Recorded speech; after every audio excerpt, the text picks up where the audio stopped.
நமது சிந்தனைக்காக நாங்கள் இந்த வேளையிலும் ஒரு காரியத்தை குறித்து பார்க்க போகிறோம்.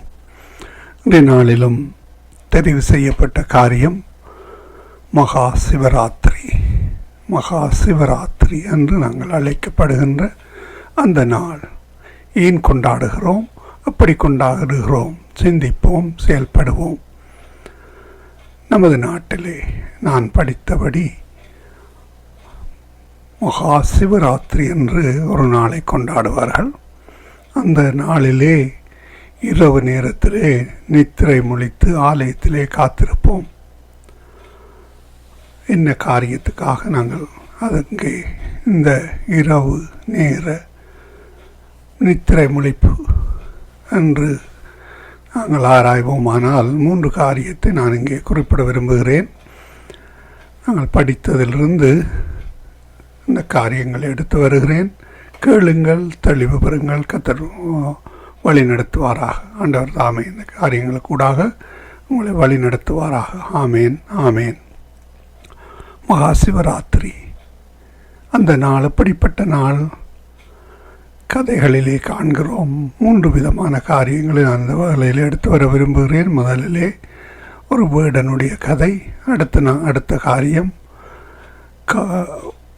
காக்கும் கடவுள் விஷ்ணு, படைக்கும் கடவுள் பிரம்மா அவர்களுடைய காரியம். அடுத்ததாக மோசஸ் என்ற ஒரு மனிதன் இஸ்ரவேலரை எகிப்திலிருந்து அடிமைகளாக இருந்தவர்களை இஸ்ரவேலுக்கு கூட்டி வருகிற காரியம். 3 காரியத்தை எடுத்து வர விரும்புகிறேன். முதலிலே நாங்கள் இந்த வேடனுடைய கதையை பார்ப்போம். அது ஒரு கதை தான், வேடனுடைய கதை. ஒரு வேடன் வேட்டைக்கு செல்கிறான். அவன் தன்னுடைய அம்பாரா துணியையும் கொண்டு செல்லுகிறான். அந்த வேளையிலே, இரவு வேளையிலே காட்டுக்கு செல்லுகின்ற பொழுது ஒரு புலி அவனை கலைக்கிறது. அவன் அந்த புலியிலிருந்து தப்ப ஒரு மரத்தில் ஏறி அடைக்கலம் போகிறான். அந்த புலியோ அவனை விட்டு போகவில்லை, கீழே இருக்கிறது.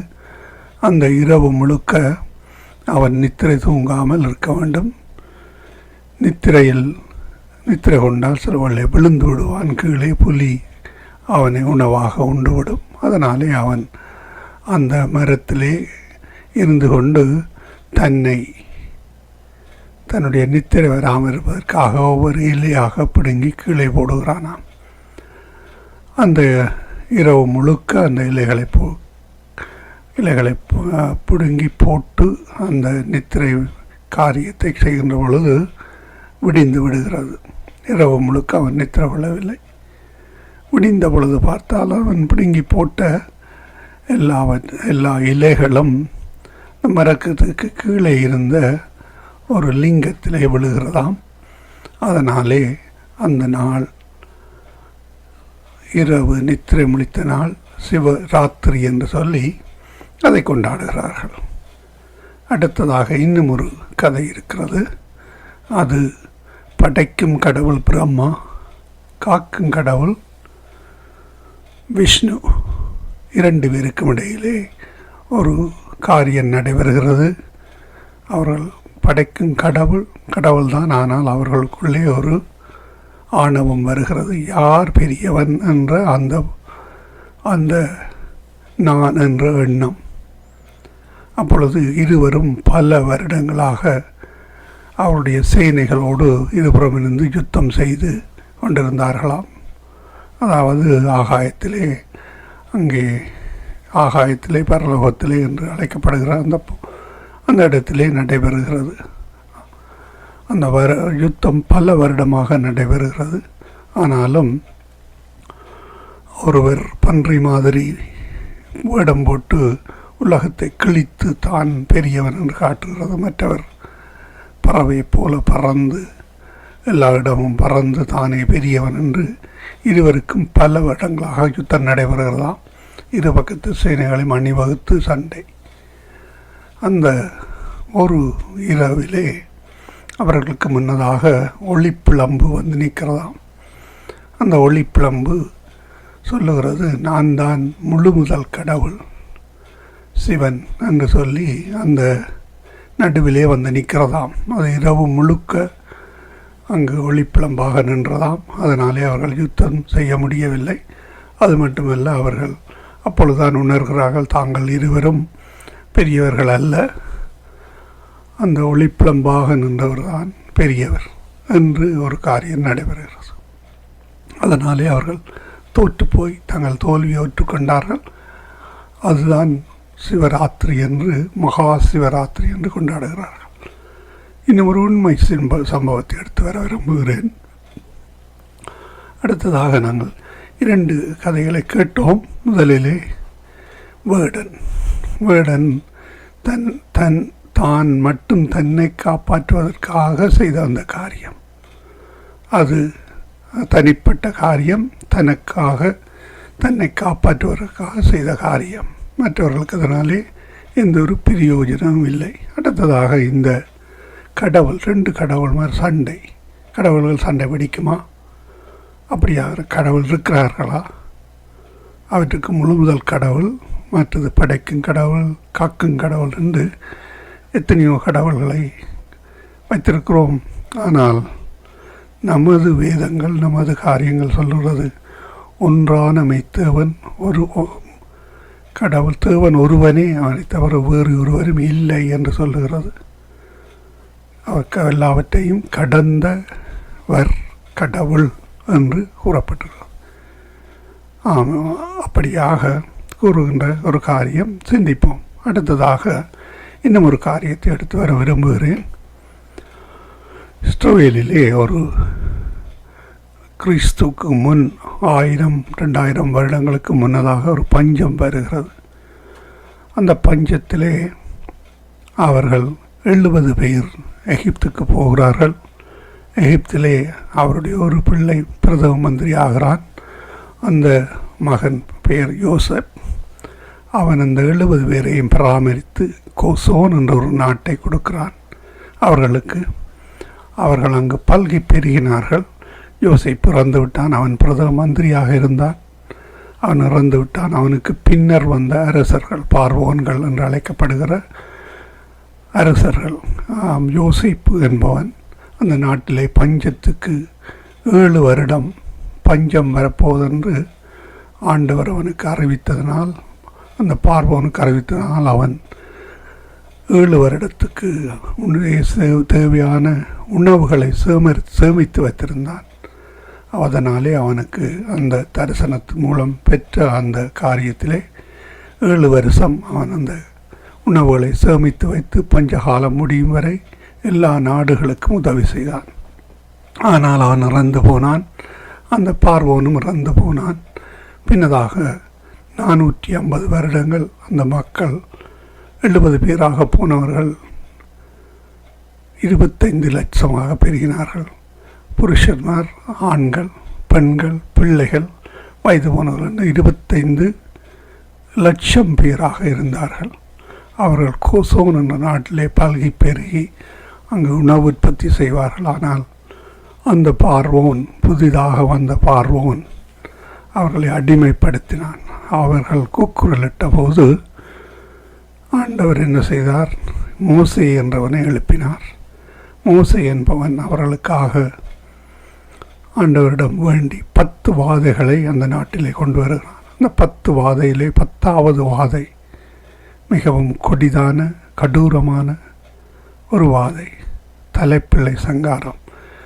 அதாவது எகிப்தில் உள்ள எகிப்திய மக்கள் எல்லோருக்கும் தலைப்பிள்ளை சங்காரம் செய்கிற பொழுது, அதாவது அவர்களுக்கு அந்த சாபம் வருகிற பொழுது அவர்கள் தலைப்பிள்ளைகளில் இறந்து விட்டார்கள். அந்த வேளையிலே பார்வோன் நெகிழ்ந்து அந்த மக்களை போக விட்டான். எகிப்தை விட்டு அவர்கள் இஸ்ரவேலுக்காக வந்து கொண்டிருக்கிறார்கள். ரதங்களிலும் குதிரைகளிலும் ஆடுகளிலும் மாடுகள் 25 லட்சம் மக்கள். அவர்கள் வருகின்ற பொழுது அவர்கள் செங்கடல் என்ற கடல், ரெட் சி என்று அழைக்கப்படுகிற கடலை கடக்க வேண்டியிருந்தது. ஆனால் அவ்வளவு பேரும் என்னென்று கடப்பது? திகைத்து நின்ற பொழுது மோசே ஒரு கோலை நீட்டினான். அந்த கடல் 2ஆக பிளந்தது. 2ஆக பிளந்து சமதரையிலே, சட்டாந்தரையிலே நடந்து போவதைப் போல அவர்கள் எல்லோரும் நடந்து அக்கறை சேருகிறார்கள். அக்கறை சேர முன்னதாக இந்த அரசனாகிய பார்வோன் தனது படையை அனுப்பி அவர்களை திருப்பி கொண்டு வர, ஏனென்றால் 25 லட்சம் மக்கள் ஊரை விட்டு போகின்ற பொழுது அந்த நாட்டிலே ஒருவரும் வேலை செய்வதற்கு ஆட்கள் இல்லை. அதனாலே அவர்களை திருப்பி கொண்டிரும்படி 600 படை வீரர்களை 600 ரதங்களை அவன் அனுப்புகிறான். அவர்கள் கடந்து போகின்ற பொழுது இவர்களும் பின்தொடர்கிறார்கள். பின்தொடர்கின்ற பொழுது அங்கே ஒரு பில்லர் ஆஃப் ஃபயர், அதாவது எப்படி ஒரு நெருப்பு தணல் நிற்குமோ அப்படியாக அவர்களுக்கு பின் நின்றது. படைகள் அவர்களை ஒன்றும் செய்ய முடியவில்லை. அவர்கள் இரவு முழுக்க கடந்தார்கள். அவர்களுடைய முன்பக்கம் அந்த ஃபயர் வெளிச்சமாக அவர்களுக்கு பாதை காட்டியது. பின்பக்கம் இந்த படைகளை சேர விடாமல் தடுத்து நின்றது. அது ஒரு ஒளி பிளம்பாக நின்றது. இரவு முழுக்க அந்த மக்கள் 25 லட்சம் மக்களும் தரை வழியாக கடப்பது போல அந்த கடலை கடந்து மற்ற பகுதிக்கு சென்றார்கள்.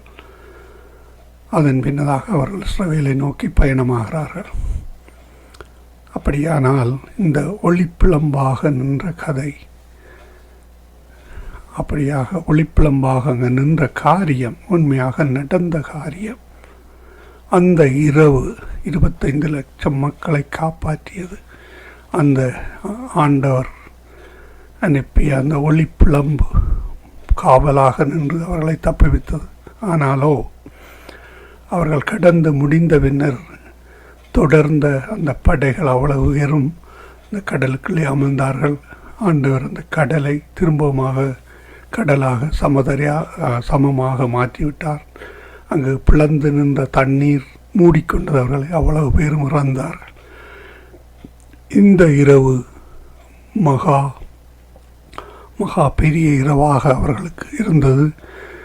எதிரிகளுக்கு அது தடையாகவும், எதிரிகளுக்கு அவர்கள் சிம்ம சொப்பனமாகவும், அதே வேளையிலே இஸ்ரவேல் மக்களுக்கு 25 லட்சம் மக்களுக்கு அது ஒளியாக வழி நடத்தியது. இது மகா சிவராத்திரி நினைக்கிறீர்கள். அந்த இரவு அவர்கள் கடந்து போக உதவியாக இருந்தது 25 லட்சம். அப்படியானால் இந்த காரியம், இந்த 3 காரியங்களை கேட்டீர்கள். இந்த 3 காரியங்களில் எது பெரிய காரியம், எது உண்மையான காரியம், எது நடந்த காரியம்? சிந்திப்போம், செயல்படுவோம். உங்களுக்கு சிந்தனையை கொடுக்கிறேன். நினைவு கூறுங்கள். ஆண்டவர் நாங்கள் கொண்டாடுகிற காரியங்கள் எங்களுடைய சிந்தனைக்கு, எங்களுடைய மூளைக்கு பலன் கொடுக்கும். அதே வேளையிலே நாங்கள் சிந்தித்து அறிவோம், தெளிவு பெறுவோம், ஞானம் பெற்றுக்கொள்வோம். இந்த காரியத்தை உங்களுக்கு ஏதாவது காரியம் உங்களுக்கு சிந்தனையிலே வருமானால் எங்களுடன் தொடர்பு கொள்ளுங்கள். தொடர்பு இலக்கங்களை போடுகிறேன். அந்த வகையிலே நீங்களும் தெளிவு பெறுங்கள். காரியங்கள் செய்கின்ற பொழுது எத்தனையோ காரியங்களை நாங்கள் செய்கிறோம்.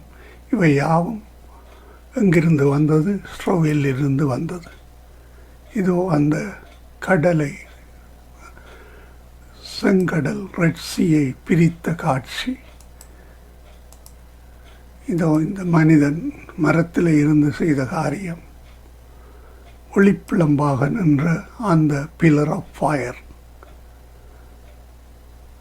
விட்டான படங்களை நான் இதில் போட்டிருக்கிறேன், பாருங்கள். சிந்தனையை தவள விடுங்கள், சிந்தியுங்கள். ஏன் நாங்கள் என்ன செய்கிறோம்? தீபாவளி கொண்டாடுகிறோம், தைப்பொங்கல் கொண்டாடுகிறோம், வருட பிறப்புகள் கொண்டாடுகிறோம். இவைக்கு என்ன காரணம், காரியம்? அறிந்து செயல்படுவோம். நன்றிகளும் வாழ்த்துக்களும்.